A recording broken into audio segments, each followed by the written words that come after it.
Hello, this is third tutorial video and we will talk about working in inputs tab.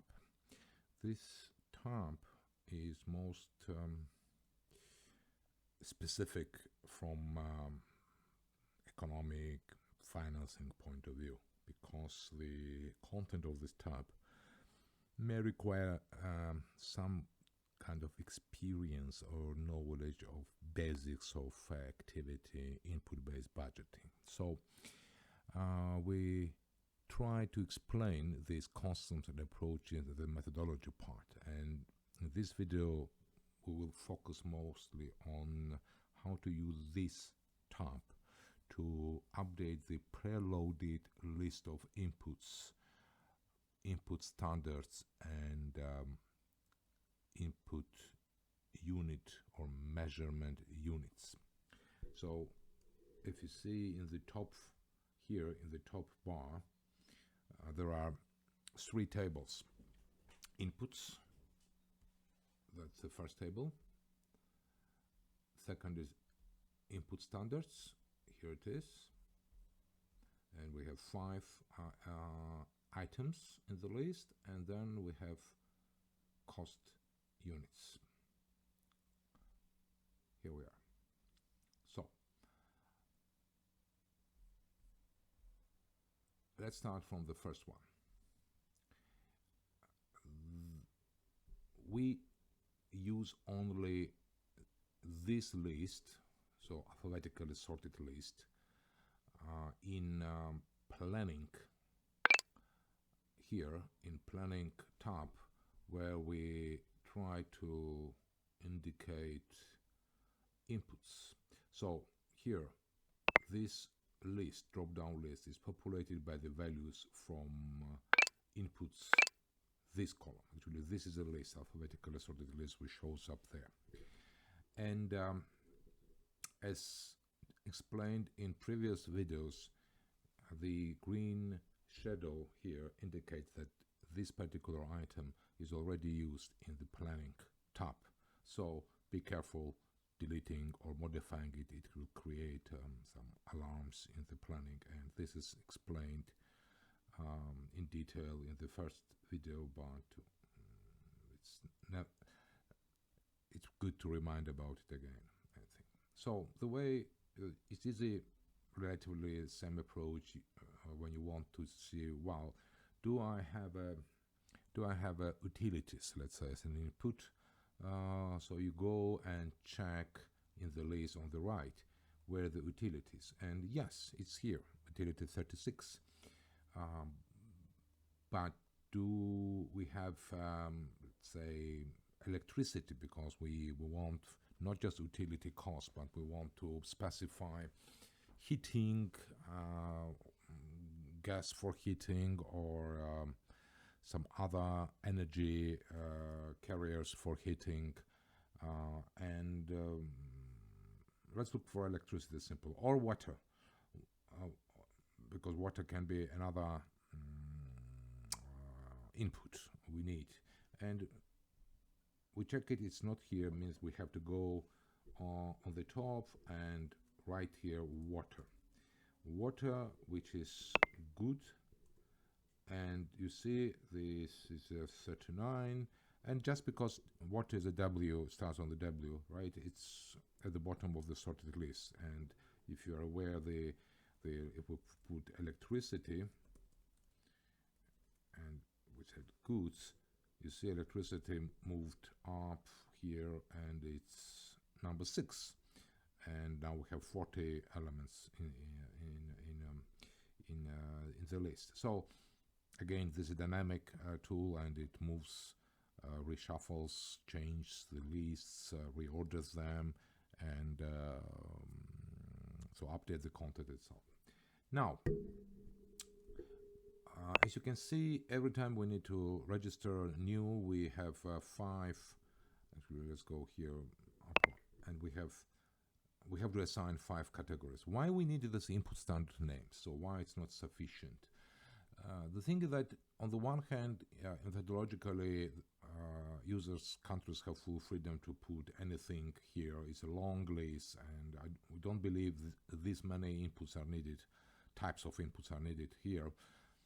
But irrespective of the variety of the inputs, in the end, economically, they belong to one of these input standards. And input standards are here. And what they are, the labor, so anything which is related to work, physical, then are goods, and there are services. So these are materials we use, and then we have assets, which are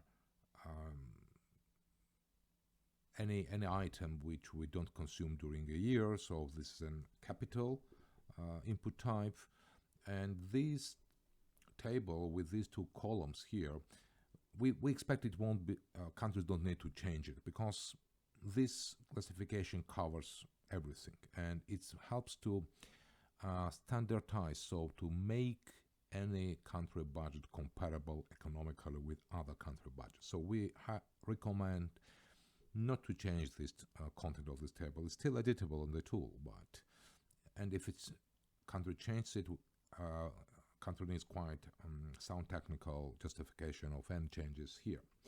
And another point is that this classification, this typology of 5, it also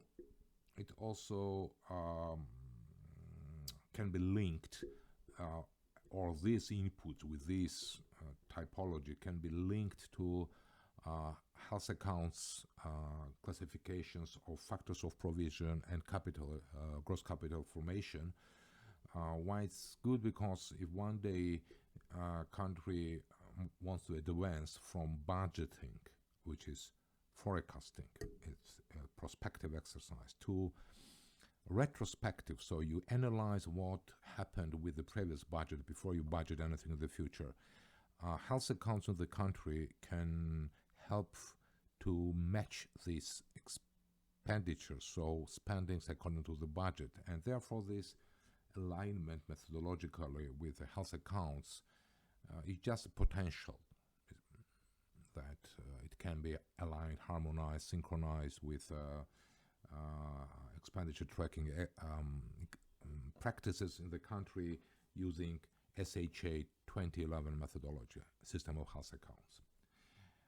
But let's go back to the tool, and so we think that anytime any country adds new item here, this list here is sufficient to cover any potential, any type of input. And last table here are measurement units. So we cannot quantify an input if we don't say what is the unit of measurement. Like if we say personal or salary, and we want to put 10 what? 10 persons, 10 monthly salary, annual salary, salary per person, salary per full-time equivalent, which is not the same as person, because person can occupy 1.5 position in the position staffing table. So units are critical, and we also preloaded the tool with certain units, and these units, anytime user enters input and thinks about, okay, I have the number, so what this number actually quantifies. And if you find that this unit is not in the planning list here, right? So if it's not here, then you go back to inputs and add the unit. And again, here we don't limit user, or we just to make it clear that not to duplicate this, because if you enter the duplicates, you see it will show you. The same is true about inputs. And we have a in the guide, you can find also a table where there is some illustrative combination of inputs on the left and cost or measurement units on the top, so you can see most frequent combinations of both.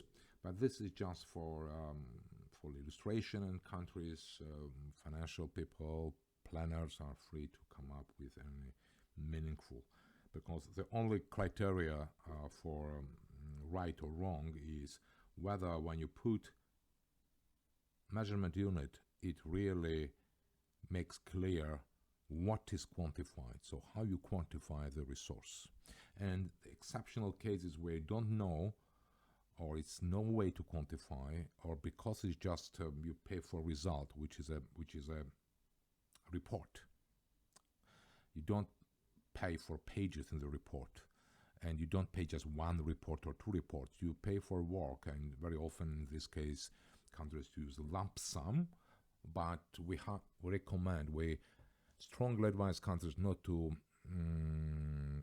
overuse or misuse this lump sum, and don't put everywhere lump sum, because wherever you put lump sum, it needs very detailed budget notes to explain what is hidden behind the lump sum. More examples you can find in the user guide, and I think by discussing all these three tables, we explained how this works. One last point is that the tool use, of course, the input names to produce budget, to generate budget, and then input name, input standard names, and even input types, current or capital, can be used to group the calculations of the budget, and they are used also for presentation purposes. So it's not just only to give some additional attributes to the inputs we invent, but also to help with the presenting, grouping, and answering centered questions, which often comes: what is the share of current to capital, how much is capital, or what's the share of labor cost to services or goods. Thank you, and we'll meet soon discussing another tab, which is admin. Goodbye.